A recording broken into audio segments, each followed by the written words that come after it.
আওয়ামী লীগের পলাতক নেতাদের অনেকেই এখানে বসে যাবতীয় পরিকল্পনা বাস্তবায়ন হচ্ছে। 5 আগস্টের পর পতিত শাসক দলের প্রায় 45,000 নেতাকর্মী ভারতে এসেছেন। তার মধ্যে সর্বহারা গ্রুপের সদস্য সহ বিভিন্ন গ্রুপের সঙ্গে এই নেতারা যোগাযোগ রাখছেন।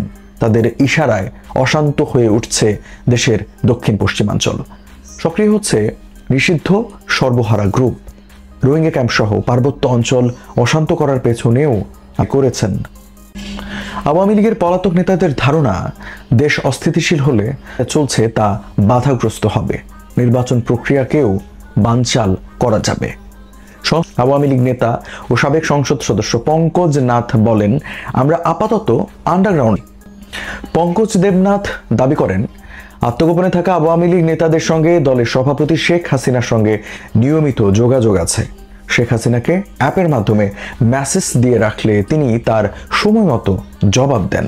জেলা পরিষদ ও উপজেলা পরিষদের চেয়ারম্যান, ভাইস চেয়ারম্যান, পৌরসভার সাবেক প্রধানমন্ত্রী ও আওয়ামী লীগ সভাপতি শেখ হাসিনা। এরপর নিরাপত্তা ব্যবস্থা বেশ আঁটোসাঁটো। ভারতীয়দের কেনা